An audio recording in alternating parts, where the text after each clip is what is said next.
Hi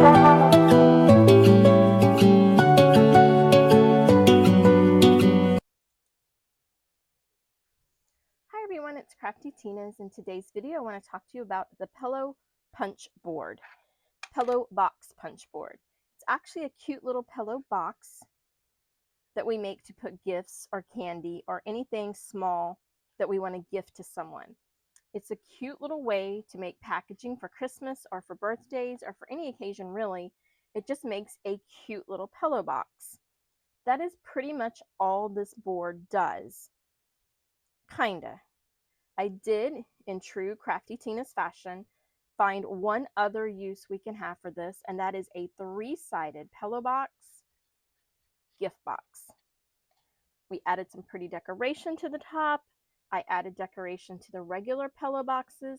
I even used a die cut to cut out a window in this pillow box and in my three-sided pillow box. Now, this is a very basic standard board that doesn't need any spreadsheet, doesn't need any kind of fancy math. We do have to know what size paper to start with. That part is simple, but it is very basic and simple. If you're looking for a punch board that is easy to use, this is the one to get. Very limited options, but very limited complications. This pillow box will only make This punch board will only make pillow boxes that are 2.5 wide.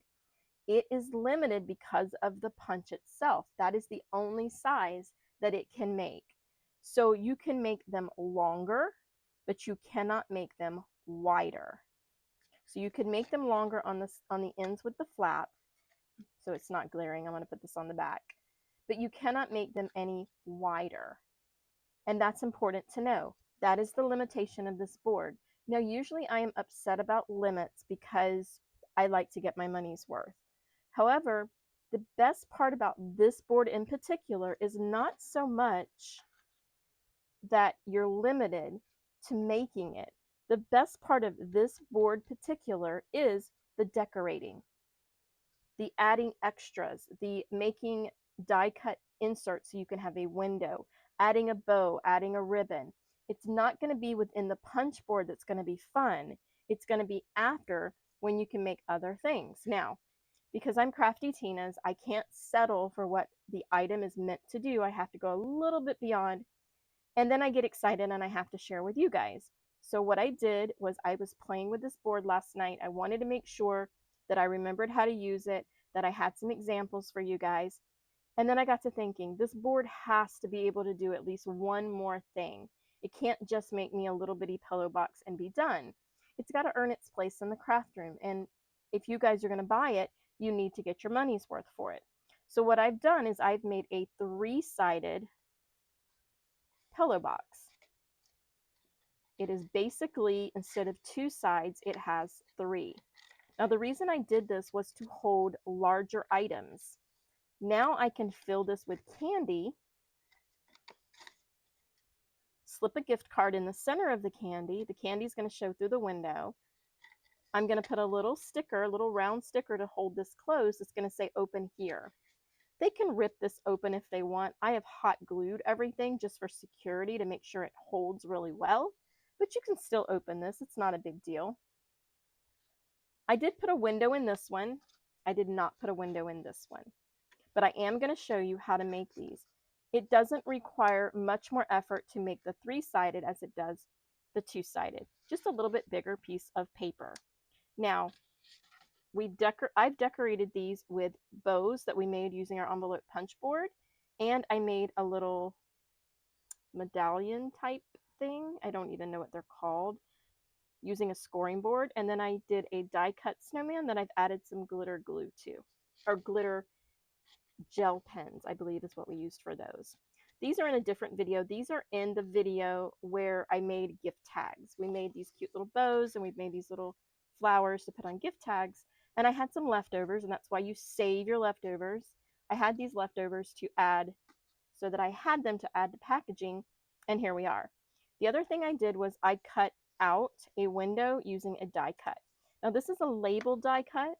It's a die cut that basically you're cutting to use the label. You're not cutting for the actual design to be cut out of something. It's a happy little accident that they work great because it's a great shape. Trying to do it without the glare. It put a great little shape onto this shadow box using one of the labels. This is just a label. Now, again, we can save our scrap. This is a label scrap. We're going to be able to use this again for something else, probably a card. And the same thing with this one. I used this one. This die set, I'm not sure where it came from. This was a Spellbinder die set, but it is very old. And I do believe the name of it is Labels. If you have the nesting die cuts where you get all these different sizes, your small one may be the perfect size for your pillow boxes. So check it out. It's another way to get a cute little shape into your pillow box. You can put any kind of bow. You don't have to make the bow. You can put a purchased bow on there. You could put a flower, especially a like 4-layered poinsettia would be really pretty on the top of these little triangle boxes. They're triangle shaped, they're 3-sided, but they hold more than just the pillow box. Now let's talk about the board itself. The reason it's limited is because of this punch. This punch is only is one size. It can't be multiple sizes within one punch. Because of the shape, even moving the paper, you're not going to get multiple sizes. So I'm usually frustrated when the board is limited and they don't tell us that we can do other things. I just figure it out myself and we go with it. Like the shadow box punch board, there's so many more shapes that shadow box punch board makes now that we know we can do it. So I was trying to look for something like that, and I kind of put this board in timeout because it got boring using just making little pillow boxes and that was it. It didn't need to be in timeout, it just needed to be closer to Christmas. So now I'm going to make all these little gift containers, put some candy in it, and give them away.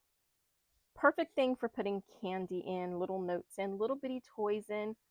If you want to wrap your stocking stuffers or you have some things that you don't want to get lost in the chaos, such as a piece of jewelry or something special, you could put it in these little bitty ones and put that in your stocking as well. This board is probably the easiest punch board I've ever used because it has one function and one function only. So let's talk about what we need to make this work.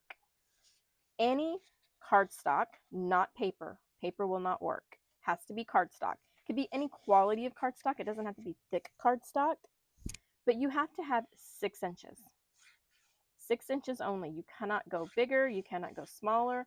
The main part, the part you're going to use in the board, has to be 6 inches. This section, the section that opens, is the top. I know we like to look at it this way, but this is the top. This is what goes in your machine. It has to be 6 inches. The length can vary, and that's because you can have longer pillow boxes. This one is a 6 by 4. That makes it 2 inches from here to here.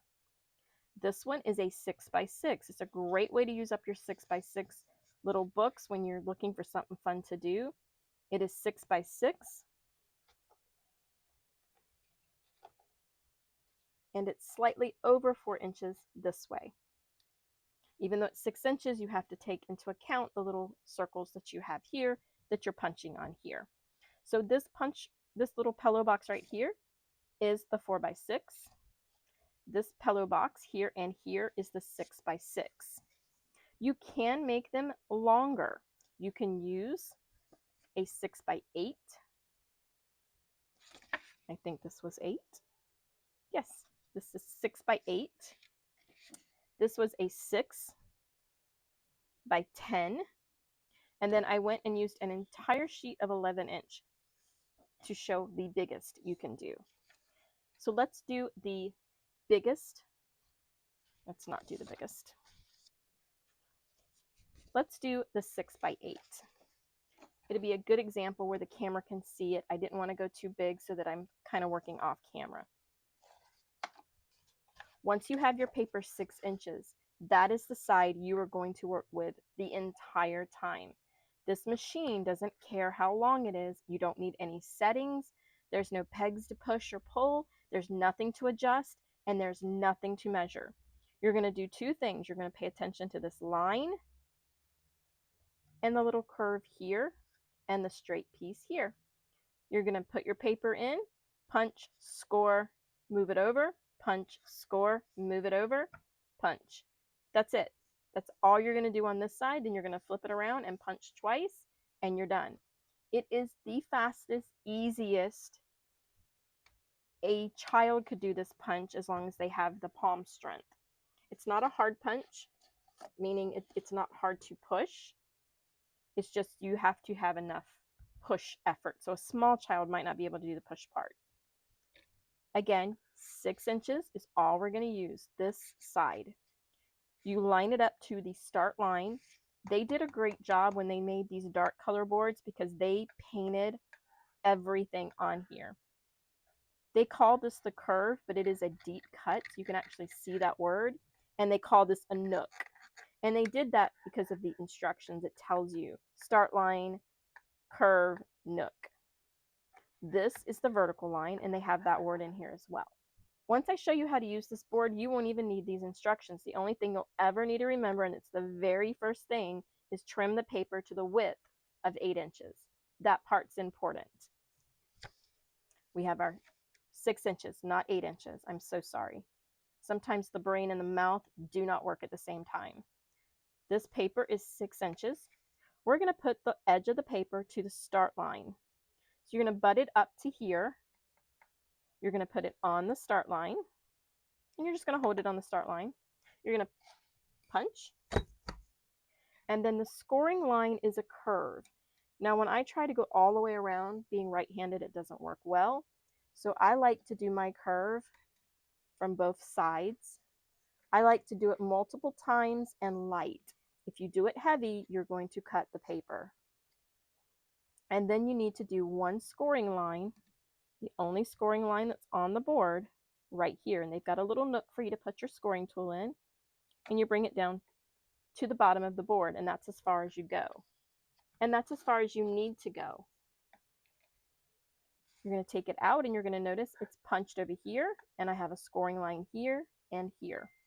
I'm going to put this rounded edge into the nook. I'm going to put my scoring line at that little point, just like all their other little boards that have a punch with a little tail sticking out. My scoring line gets lined up to that point, and this is in the nook, and this is flat against here. I'm going to do the curve again, and I'm going to do both sides separate. My action doing this, I was coming straight here, and it wasn't giving a good scoring line. The scoring line needs to be defined, but you don't want a hole in your paper. And then I'm going to do the scoring line over here, and I'm going to use my finger to not go off the paper. I use my finger as a stop. What I didn't do is I didn't punch. You're going to score and punch. Now I have a complete oval and a start of another oval. That's going to go into my nook. My scoring line is going to go with the little tab that's sticking out. I'm going to punch, and I'm going to score. And because this one is just the half one, it's an easy motion to do that. Now I have 2 complete ovals and a partial oval. Now I'm going to flip my paper so that my complete oval is on the left. I don't want to turn this any other way. I want him to be on the bottom, and I want to repeat the exact same thing, putting it on the start line all the way to the top. I'm going to punch. I'm going to score and score. And then I'm going to use this line to come down to where I left off. I'm going to move it over to the circle being in the nook. I'm going to punch, score, and score my line down till it meets the other line. I'm going to move it over into the nook with the scoring line and do the other scoring line. So now I have 2 ovals and a half, or a partial, 2 ovals and a partial. That is what I need the board for. Now turn your paper to look like the picture. You have the flap over here, The two ovals are in here.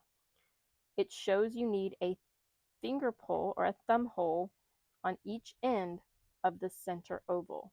So not the first or the last, just the center. So you're going to turn this around, put it into the board again, the center oval, and it fits perfectly. It has these little curved markers, and you're going to punch. You're going to flip it over and put it into the curves. It fits perfectly, and you're going to punch. See how easy and well designed that board was? It made this in no time. I didn't have to measure anything or make sure it was precise. I just simply started on the start line and worked my way across. So now let's talk about what we need to do next. The next step is very simple. You're going to cut out the partial oval so that it looks like the picture.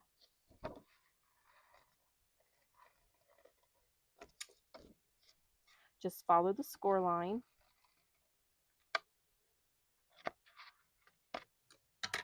And now it looks exactly like the picture. Now it's time to assemble our pillow box. You're going to fold the score lines. You're folding the white in. Now you're going to work this score line, and by working it, I mean you're going to push the scoring line. You're going to make sure that it's well defined.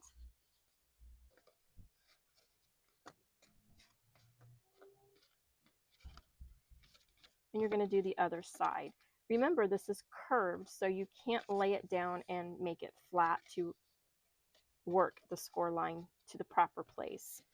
So you're simply going to use your fingers and go along the curve, mashing it with your fingers and giving it a very good defined score line.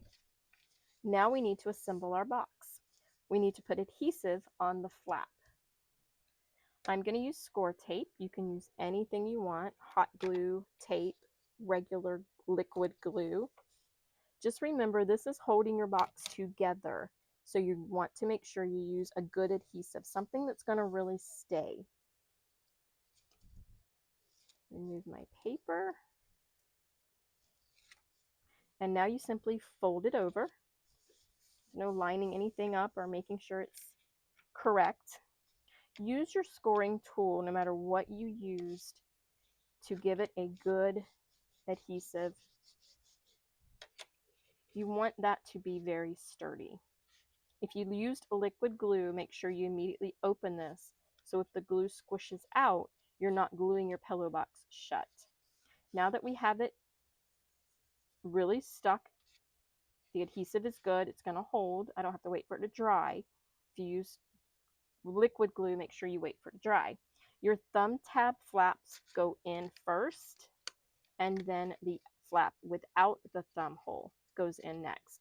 And then you want to pinch your corners. This was something that isn't mentioned, but it will help your box stay closed properly. You're going to flip it to the other side. You're going to put in your corner with the thumb hole, and then you're going to pinch those corners so that the scoring lines are really firm. That's what you're basically doing. And now it is a pillow box. It is no longer flat. This is the 8 by 6. This is the 6 by 6. And this is the 4 by 6. And you can see the difference. So when you go to the 10 and you go to the 11, they're just going to be bigger, long. They're not going to be wider. You cannot make them wider with this board. There's no Crafty Tina's trick or spreadsheet. I know I'm a little disappointed too, but it's making what it's meant to make, and it's making what it's supposed to make, and that part is important. So we want to make sure that we understand the limits, but we also want to make sure we understand the possibilities, because it's not about making the box in this case. It is about decorating it and how much fun you can have. Now let me show you how to make a 3-sided pillow box. I'm going to put these little guys out of the way. For the 3-sided pillow box, you need a little bit different. Remember I told you it had to be 6 inches? It has to be 6 inches for these. This pillow box, you need to have 2.5 plus 2.5 plus another 2.5 plus 1 for the inside flap. So that means we need 2.5, another 2.5 gives us 5, another 2.5 gives us 7.5, and then the 1 inch makes it 8.5. So for the triple, the 3-sided one only, you need to do 8.5, which is the width of a standard US sheet of cardstock. So if you're using 12-inch cardstock, you need to make sure you cut it to 8.5. And I did keep it simple. I did keep this at 6 inches so that it was this size. So you can make the paper longer to do a longer triple if you want. We're going to make the standard looking one here. If you're enjoying this video, please make sure you subscribe, make sure you like the video, and also make sure you comment. Do you want to see something different? Do you want to see more decorations? Do you want to see more sizes? Or do you want to see what the possibilities are? Make sure you tell me in the comments. We're going to take our pillow box, and now we're going to do this. Instead of doing 2 full ovals, we're going to be doing 3 full ovals. These ovals is what you're folding in to make it close. And that's what we're going to be doing now. Just like before, we're going to put it on the start line. Even though we are manipulating this to make a triple, it is still the exact same procedure, which is what makes this board so easy to use and so simple. So punch and score. And I just moved it, so I'm just going to put it back.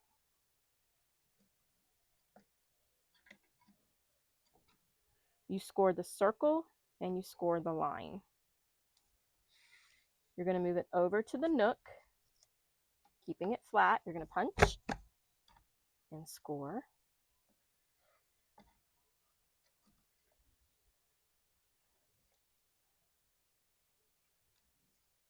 Make sure I punched. I did punch. You're going to move it over again. Now normally this would be our little half piece, but now it's a whole nother oval. So we're going to punch and score.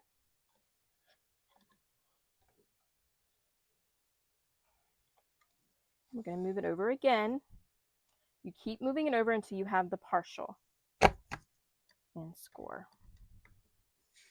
Now I have 3 complete ovals and a half, or a small oval that's not a half. We're going to flip it over and we're going to repeat. We're going to start just like we did before, keeping with the ovals and the little partial oval.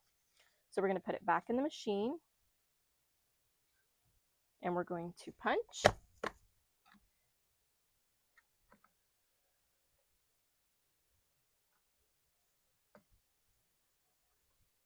We're going to move it over. We're going to punch. We're going to score. We're going to move it over. We're going to punch and score. We're going to move it over. We're going to punch and score. The good thing is if you move the paper, you can just simply put it back because it all fits, and it fits so well that you're that you're not going to get it out of line. It's a very simple, easy process. And now we have 3 ovals and a partial, and we have our score lines going all the way down. So let's assemble our 3-sided. We're going to fold, fold, and this time fold again. It's just simply adding one more panel to our pillow box. Again, we're going to cut off our little snip thingies here. Now for the 3 one, I did not put the thumb hole because I don't need it. It doesn't close all the way, so you don't need a way to put your thumb in there and open the box. If you choose to do it, you can do it on any of the 3 ovals you want. Simply decide if you want it or not. See how it doesn't close all the way, so it's easy enough to grab it. So now we are going to manipulate our little scoring lines on all 3.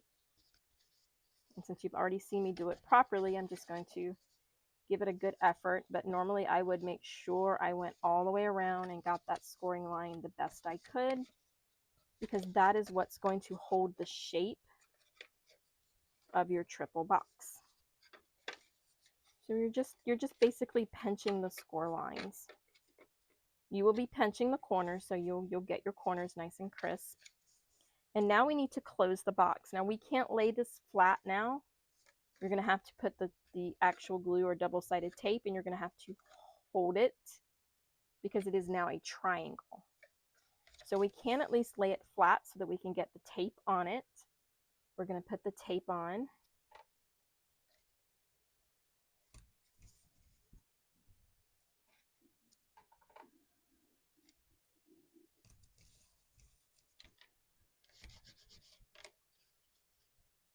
I don't use my scoring tool to flatten things near enough. I do that when I'm making things, but I don't do it on camera a lot. So I'm going to try to make an effort so I can show you guys when you should be using that scoring tool to flatten things. Now, you are going to have to line this up, and it doesn't have to be perfect. You need to line it up to the edge, and it needs to go from point to point. And now you can bend it this way to get it to flatten. And you want to make sure your glue or adhesive didn't come out here or come out on the inside. But now we have a perfect triangle pillow box. Now when we push these in, it's going to push the box out to give it that pillow box look. You need to, again, pinch your corners. I know when you're a kid, you're told not to pinch people, but now you can pinch paper. I'm pretty sure pinching people is not a thing in school anymore. But you can pinch the paper corners. You're going to make sure you use something to secure one side, even if you don't use it to secure the other side, because you need to leave it open. There we go. So you're going to push in all sides, set it down. Now, if you want to go ahead and close one side so that it stays into its perfect little triangle, you can use hot glue or adhesive underneath each flap. So I'm going to show you what I mean. You're going to put a little hot glue here. You're going to press down.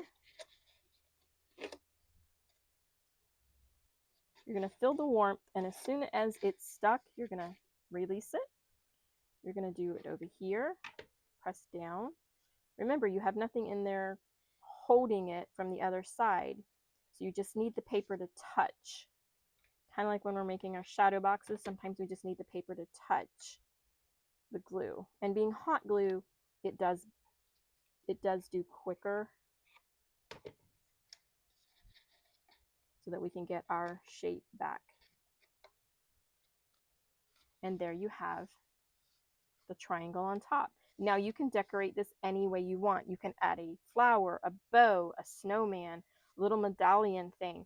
Any kind of decoration you would like can go on top. And it doesn't have to be a homemade decoration. You could add a little Christmas tree felt cutout, anything you want. The other end, you're going to put the sticker that tells people open here. And you're still going to want to pinch your corners because you want them to be firm, because that helps hold the box in the shape you want.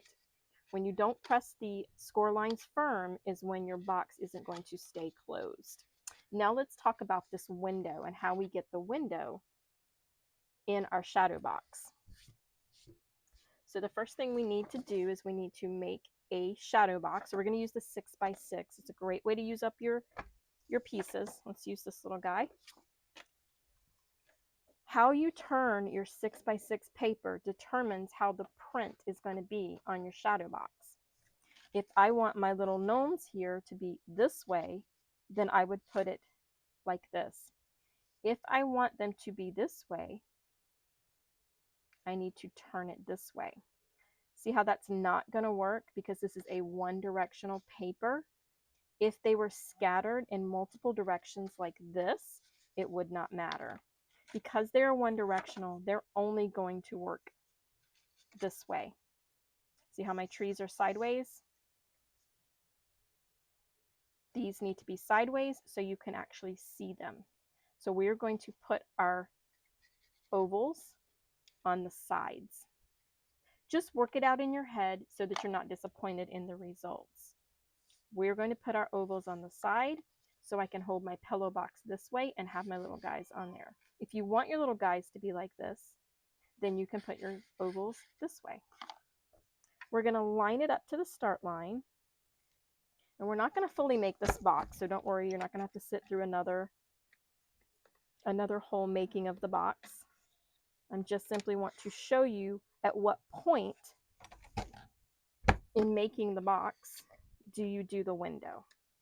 So you're going to have to do all the punching and the scoring. That has to be done. Otherwise, you won't be able to line up your window properly. So we're just going to make this by cutting it out and scoring it. And then I'm going to show you how to make the window using a die cut.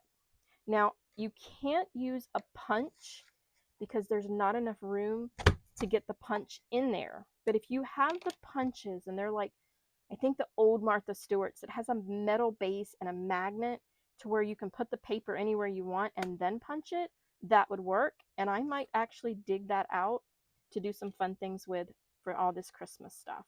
Now I have my completed punched and scored. I'm actually going to go ahead and put the finger hole in here just because that's the last thing I need to do with this punch board. So you could make up a bunch of these, have them already done and ready, and now you can add your cute little window. Now, if you're using a die that does some embossing around the edge, I'm not sure the camera will show this, but there's an embossed line on the outside edge of the actual punch, and that's because of the metal.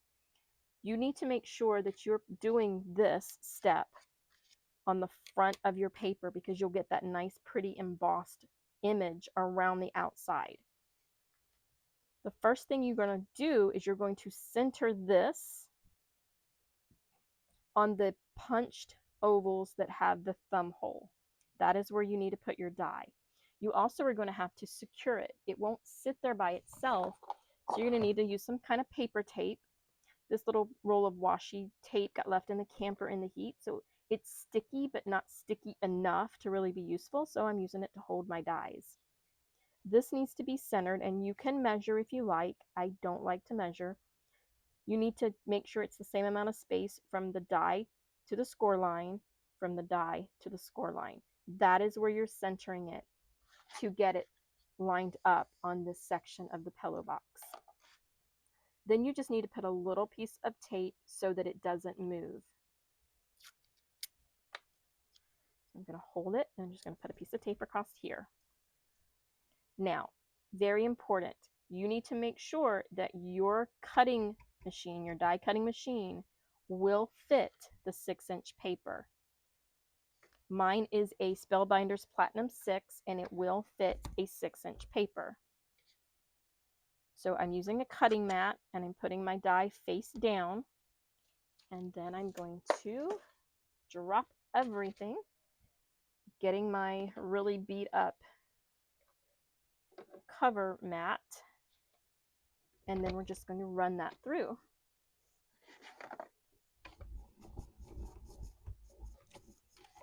Wait for the loud noise. There we go. Now, I don't like this glare. I have my die cut. I can take it out. I'm going to carefully, because this is the front of my pillow box, carefully remove my paper tape. Going really slow, and it will come off with no adhesive on it, no sticky. It doesn't leave any sticky on your die. And now I have my cutout, but I also have a tag to use. And look how this guy's just kind of like hanging out on the side. That's actually a really cute label. And now I have my actual cutout, and I don't know if you can see it. I'll try to move it into the light. It has an embossed edge because outside the cutting is an edge of this metal. So when it goes through there, it gives this a really nice finished look. So now let's talk about how you put the plastic inside. And I just had the little clear plastic sheet up here. I hate these little clear sheets, guys, because you can never find them. I found one, but it is not the correct one. Nope, it was underneath my magnets. So you need to have a piece, and I know this is hard to see, you need to have a piece of clear acrylic. These are report covers. I use them in a lot of my videos. You need to make sure that it is large enough past the die for your double-sided tape to go. So I made this one 3.5 by 2.25 so that my double-sided tape could go all the way around without affecting the inside of this image. Let me flip it around and see if this helps. Maybe you could see it better like that. There has to be enough room all the way around for your adhesive. You have to put it all the way around corner to corner so that when you're putting stuff inside, it doesn't catch that corner. I recommend score tape for this. Glue does not usually hold down these little acrylic sheets like they should. So I'm not sure if you can use hot glue on these acrylic sheets. I haven't tried it. I've only recently been doing a lot with the hot glue. But you want to try to go to your corners the best you can, because gluing the edge corners down will keep them from getting attached to something. If your score tape is too big, just simply go ahead and pull the paper off so that you can overlap it if you need to. It's super thin, so overlapping it won't cause any harm. You don't want any adhesive to come off that because you don't want any adhesive to be inside your box. Let's put the fourth one on and then I can show you.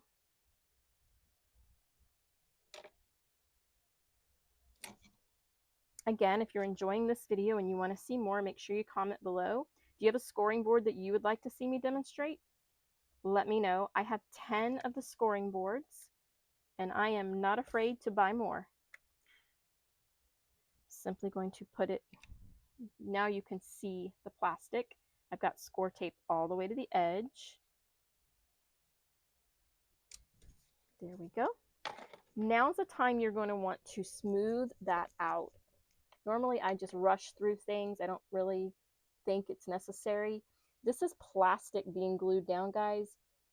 You don't want that to come apart inside, because if so, you're not going to be able to put it back. So I'm just going to use my scoring tool, and if you rub that plastic, you will see that it gets to be a different color, and that's when you know for sure that you have stuck it to the paper really well.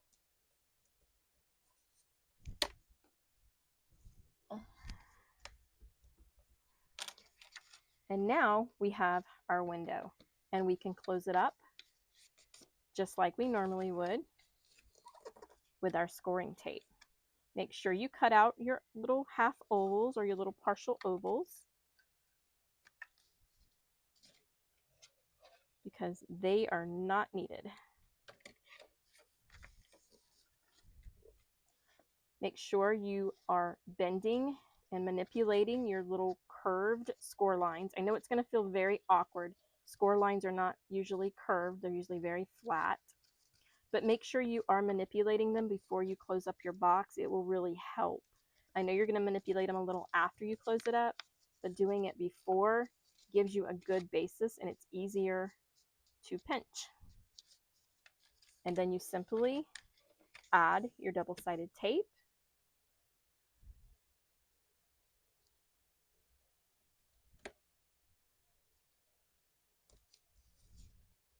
You want to put it on the edge of both sides. Whether you're using glue or double-sided tape, make sure you're giving it a good basis for closing, because these are basically gift boxes. So you want to make sure they don't come undone and expose the gift. You can also add ribbon and bows, and you can tie these on the tree or put them in stockings. Again, use your scoring tool. Make sure it's got a nice adhesive. If you're using glue, make sure you open it up so that it's not gluing itself together. And there you have it, guys. We have another window box.